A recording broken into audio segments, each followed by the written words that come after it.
Hello दोस्तों, स्वागत है आप सभी का आपके अपने चैनल स्टडी स्टैक पर। तो दोस्तों, हमारे एक फ्रेंड है, उन्होंने हमें कमेंट किया था कि आप क्लास 9th का चैप्टर 6 का एक्सरसाइज 6.2 का क्वेश्चन नंबर 2 का वीडियो बनाए। पहले उन्होंने क्वेश्चन नंबर 1 के लिए कहा था, तो उसका भी वीडियो हम बना चुके हैं। आप लोगों को अगर देखना है चैप्टर 6 क्लास 9th एनसीईआरटी से चैप्टर 6 एक्सरसाइज 6.2 और क्वेश्चन नंबर 1 अगर आपको देखना है, डिस्क्रिप्शन में वीडियो की लिंक मिल जाएगी, आप वहां से क्वेश्चन 1 को देख सकते हैं। ये हमारा क्वेश्चन 2 है, इसके बाद क्वेश्चन 3 आएगा और रेगुलर ऐसे ही आते रहेंगे। और मैथ्स की एक अलग से मैंने एक प्लेलिस्ट बना दी है जिसमें चैप्टर 6 के एक्सरसाइज 6.2 के सारे वीडियोस आपको वहां पर मिल जाएंगे, तो वहां से आप इसको देख सकते हैं। तो आइए बिना टाइम गवाए आज का ये वीडियो शुरू करते हैं और आपको समझाते हैं कि ये जो सवाल है इसको कैसे करना है। अब देखिए दोस्तों, आपके सामने ये दी है एक आकृति, ठीक है। इसी से जितने भी हमें चाहिए सब इसी से मिलेंगे, ठीक है, जितने भी इसके आंसर चाहिए। तो क्वेश्चन को ध्यान से पढ़ते हैं। क्वेश्चन क्या है कि आकृति में यदि ए बी पैरेलल है सी डी के, यानी कि जो ए बी है वो सी डी के समांतर है। अब देखना, ए बी मतलब ये वाली, ठीक है, सी डी मतलब कि ये वाली, ठीक, ये जो नीचे सी डी दी है। और क्या कहा है कि सी डी ई एफ के समांतर है। सी डी जो है ये ई एफ के समांतर है, यानी कि पैरेलल है। और अब क्या दिया है कि ये देखिए, ये जो एंगल है ये y है और ये वाला x है, ठीक है, ये वाला y है और ये वाला x है। और कहा गया है, और ये वाला नीचे जो है ये z है। कहा गया है कि y अनुपात z, यानी कि y और अनुपात z आपको दिया है 3:7 और आपको मान निकालना है भैया x का, ठीक है, आपको x का मान निकालना है। तो दोस्तों, बहुत ही आसान तरीके से हम लोग इसको सॉल्व करना सीखेंगे। तो सबसे पहले आप आकृति को ध्यान से देखिए। आकृति आपको अगर समझ में आ जाएगी ना, तो आप जितने भी ऐसे सवाल होते हैं सब आप अच्छे से कर सकते हैं।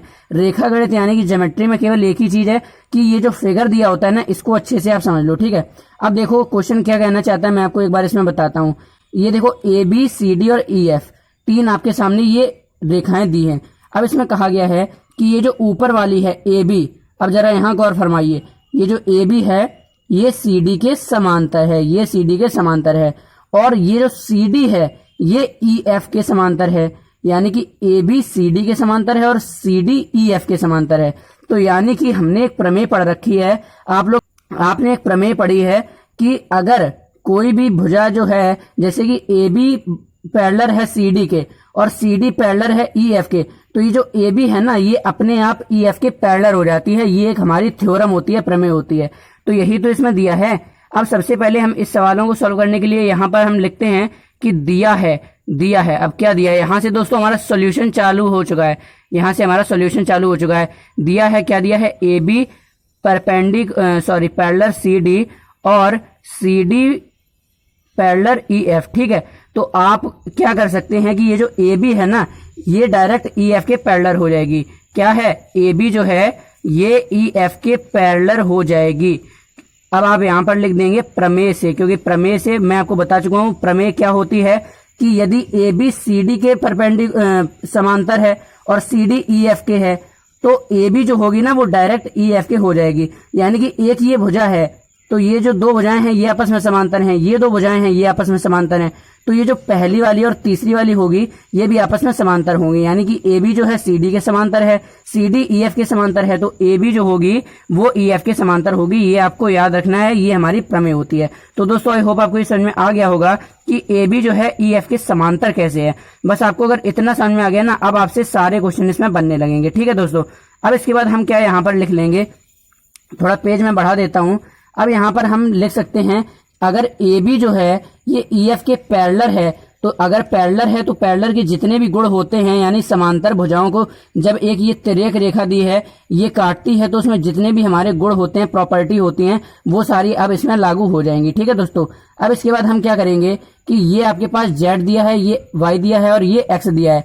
अगर हम देखें कि ए बी जो है ये ई एफ के क्या है भैया, समांतर है, तो क्या इसके एकांतर कोण बराबर हो जाएंगे। एकांतर कोण मतलब कि एक्स वाला और जेड वाला, ये सब एकांतर कोण, संगत कोण और शीर्षक हेमोकोण, ये सब आप पहले पढ़ चुके हैं। आप अपनी बुक से देख सकते हैं, जितने भी डेफिनेशन लिखी हैं और प्रमेय लिखी हैं उनको घोट के पी जाओ भैया, उनको सब याद कर लो, अच्छे से समझ लो। मैं आपको यहाँ पर सवाल समझाऊंगा और जो भी प्रमेय लगेगी मैं आपको वो प्रमेय बता दूंगा, ठीक है। और उस प्रमेय को आपको सीखना है, ठीक है, बुक से। अब इसके बाद क्या है कि ये जो ए बी और ई एफ ये क्या है, आपस में समांतर है ना। ये ए बी और ये ई एफ आपस में समांतर है, यानी कि इसके जो एकांतर कोण हैं ये बराबर हो जाएंगे। यानी कि एक्स जो है ये और जेड ये दोनों क्या है, एकांतर हैं। एकांतर की पहचान कैसे होती है, जेड बन रहा होता है। तो ये देखो यहां से अगर हम चालू करें, ये और यहां पर आया और यहां जेड के आकार का बन रहा है। तो जेड के आकार में जो अंदर कोण होते हैं ना, यानी कि ये वाला और ये वाला, तो ये आपस में बराबर होते हैं, इन्हीं को एकांतर कोण बोलते हैं, ठीक है। तो एक्स जो है वो जेड के बराबर हो जाएगा, ठीक है दोस्तों। अब इसके बाद हमें क्या करना है कि यहां पर हम लिख सकते हैं कि जो एंगल एक्स है वो बराबर होगा एंगल जेड के। एंगल एक्स बराबर किसके होगा, एंगल जेड के। आप यहां पर लिख दीजिए एकांतर कोण। किसकी वजह से, एकांतर कोण। जो भी हम इसमें करेंगे तो जिस वजह से करेंगे ना, वह वजह एक ब्रैकेट में आपको लिख देनी है, ठीक है। अब देखिए यहां पर अब हम लिखेंगे अब, ठीक है। अब आपका ये जो अनुपात है इसका काम है। अब अनुपात क्या दिया है कि y अनुपात z बराबर कितना दिया है, 3:7। क्या है, y अनुपात z बराबर 3:7। क्या है भैया, ब्रैकेट में आपको लिख लेना है, दिया है। क्या है, दिया है, ठीक है। अब इसके बाद आपको क्या करना है कि मैं आपको पहले ही सिखा चुका हूं और आपको ये पहले से ही पता होगा। क्लास 9th अगर आप पढ़ रहे हो तो 7th 8th 6th ये सब पढ़ के आए हो, तो उसमें आपको पता होगा जब आपको अनुपात में दिया जाता है ना, तो उसके साथ हम x रखकर उसको मान लेते हैं। तो अब ये y और z है, तो अब ये क्या है, पहले वाला y है और दूसरा वाला z है। यानी कि पहले वाले का मतलब कि 3 जो होगा तो ये y का है और z जो 7 है ये z का है, ठीक है। तो अब हम यहाँ पर लिख लेंगे कि माना y बराबर कितना, 3 में x लगा दो, 3x, और z बराबर कितना, 7x, ठीक है। अब आपने ये लिख लिया। अब देखना, अब हमें क्या करना है अगला स्टेप कि देखो मैंने जब बताया कि जब दो समांतर रेखाओं को, 2 समांतर रेखाएं हों या 3 समांतर रेखाएं हों, तो जब उनको एक तिर्यक रेखा काटती है। अब तिर्यक रेखा क्या है, ये जो रेखा जा रही है ये वाली, ये क्या है, ये तिर्यक रेखा है और ये तीनों समांतर हैं और ये तिर्यक रेखा है, ठीक है। तो अब देखना x और y क्या है, इस रेखा और इस रेखा के बीच में ये x और y कोण बन रहे हैं। तो अभी केवल आपको ए बी और सी डी केवल यही 2 रेखा देखनी है, ठीक है। इस रेखा के बीच में बन रहे हैं। तो याद करो भैया, एक प्रमेय होती है कि जब 2 समांतर रेखाएं यानी कि ए बी और सी डी को एक तिर्यक रेखा काटती है, तो जो उसके एक ही ओर बने कोण होते हैं ना, मतलब कि एक ही ओर बने कोण, यानी कि इधर और इधर, यानी एक ही ओर, चाहे इस साइड हो या इस साइड हो, एक ही ओर बने अंतः कोण यानी कि अंदर साइड। ये देखो ये दोस्तों ये बाहर होता है, बाहर, और ये जो दिया है ना ये अंदर होता है। तो एक ही ओर बने अंतः कोण जो हैं उनका योग 180 डिग्री होता है। क्या होता है, उनका योग 180 डिग्री होता है। यानी कि अब हम यहाँ पर ये लिख सकते हैं, अब हम यहाँ पर ये लिख सकते हैं कि जो x प्लस y है ये 180 के बराबर होगा कि नहीं, होगा, बिल्कुल होगा, क्योंकि एक्स वाई क्या है, एक्स वाई ये ए बी और सी डी को, एक ए बी और सी डी 2 समांतर रेखाएं हैं, इसको एक तिर्यक रेखा काट रही है, तो उसके एक तरफ बने 2 अंतः कोण x और y हैं। तो इसलिए प्रमेय से क्या हो जाएगा कि x और y का जब हम योग करेंगे यानी कि जोड़ेंगे तो 180 डिग्री आएगा। तो हम यहाँ पर लिख सकते हैं कि angle x plus angle y बराबर कितना, 180 डिग्री। ये क्या है, ये हमारा प्रमेय से आया। प्रमेय मैंने आपको बता दी है कि प्रमेय क्या है, ठीक है। 2 समांतर रेखाओं को एक तिर्यक रेखा काट दे तो उसके जो एक ही तरफ बने कोण होते हैं, एक ही तरफ बने अंतः कोण जो होते हैं वो 180 डिग्री के बराबर होते हैं, दोनों को अगर जोड़ दिया जाए, ठीक। अब इसके बाद क्या है, अब हमने यहाँ पर ये देखिए एक ये लाइन लिखी थी, एंगल x बराबर एंगल z। क्या लिखी थी हमने, एंगल x बराबर एंगल z। तो अब देखना दोस्तों, तो जब एंगल x और एंगल z बराबर है तो इस जगह हम एंगल x की जगह एंगल z रख सकते हैं। तो हम यहाँ एंगल z रखा हमने और प्लस एंगल y बराबर 180 डिग्री। अब देखो दोस्तों, एक बात मैं आपको बता देता हूं कि यहाँ पर हमने एक चीज गलत मान ली है। ये जो y अनुपात z 3:7 दिया था, तो हमने यहाँ पर क्या किया कि y बराबर 3x मान लिया, z बराबर 7x मान लिया। लेकिन यहाँ पर x एक कोण दिया है तो अनुपात में x मानते हैं, यानी कि x की जगह आप ए बी सी डी में से A to Z में से कुछ भी मान सकते हो। लेकिन मैंने यहाँ पर x मान के गलती कर दी। अब क्यों गलती कर दी, मैं आपको यही बताना चाहता हूँ कि आप यहाँ पर x क्यों नहीं मान सकते हैं। तो हमेशा याद रखना दोस्तों, जब ऐसा अनुपात वाला सवाल आए तो उसमें आप x अगर मानेंगे तो आपको ये देखना होगा कि कहीं सवाल में तो x नहीं है, यानी कि सवाल में क्या है, x, y और z तीन चीजें हैं, तो आप x और y और z इन तीनों में से कुछ नहीं ले सकते हैं, क्योंकि अगर आप कुछ लेंगे तो ये वाला तो x अलग है,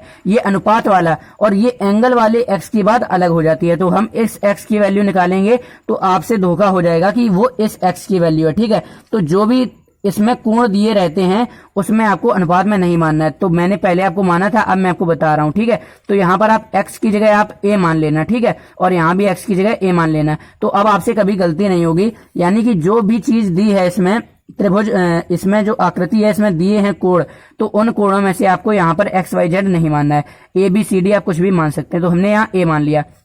तो अब देखना जेड हमने क्या माना, तो जेड हमने माना 7a, तो 7a हमने लिख दिया यहाँ पर, जेड के नीचे 7a प्लस वाई क्या था, वाई 3a था, तो वाई के नीचे 3a लिख लिया, और यहाँ पर 180 डिग्री ऐसा ही लिखा रहने दिया। अब इसको हमें केवल सॉल्व करना है। तो 7a और 3a जोड़ेंगे तो क्या आएगा, 7 3 10a, तो 10a बराबर कितना आ जाएगा, 180 डिग्री। अब a बराबर क्या आएगा, ये 10 गुणे में है तो इधर जाएगा तो बटे में जाएगा, 180 डिग्री बटे में 10। अब देखना 10 एकम 10, 10 एकम 10 ये गया, फिर ऊपर जब करेंगे तो 10 एकम 10 और 10 अट्ठे 80, 18 बार में गया। तो ये जो a आया, a क्या आ गया, a आ गया भैया हमारा 18 डिग्री। और हमसे क्या पूछा था, हमसे सवाल में x का मान पूछा था, किसका मान पूछा था, x का मान पूछा था। अब देखना दोस्तों यहाँ पर x क्या था, x जो था वो z था, ठीक है, और z से ही हमने ये निकाला है a। तो अब हम यहाँ पर लिख लेंगे कि एंगल z बराबर एंगल x होता है, क्योंकि अभी हम सिद्ध कर चुके थे एंगल x बराबर एंगल z। एंगल z हमने माना था, तो एंगल z बराबर एंगल x, और अब एंगल z हमने क्या माना था, 7a। अब चाहे इसको z कह लो या फिर x कह लो, बात तो वही है, क्योंकि यहां हम प्रूव कर चुके हैं कि x और z आपस में बराबर हैं। तो यहां पर जो z है वो अगर 7a है तो क्या x 7a नहीं होगा, बिल्कुल होगा, क्योंकि z और x तो बराबर हैं। तो जो x है वो भी क्या होगा, 7a होगा। तो एंगल x क्या है, 7a है। अब बराबर a की वैल्यू क्या है, 18 है, तो 7 और गुणे में 18 लिख देंगे, 18 डिग्री। अब इसके साथ आप इसका गुणा कर लीजिए, तो 18 सत्ते कितना होता है, 18 सत्ते होता है 126, ठीक है दोस्तों। 7 अट्ठे 56 की 6 हासिल 5, 7 एकन 7 और 5 12, तो कितना आ गया आपका 126 डिग्री आ गया। और यही क्या है, एंगल x का मान है दोस्तों, यही आपका आंसर हो जाएगा। तो दोस्तों अगर आपको वीडियो अच्छी लगी है, सवाल समझ में आया है, तो वीडियो को लाइक कीजिए। मैंने अपना 100% देकर इस सवाल को समझाया है, तो वीडियो को लाइक करना तो आपका बनता ही है। और अगर चैनल पर नए हैं तो चैनल को सब्सक्राइब जरूर कीजिए। Thank you.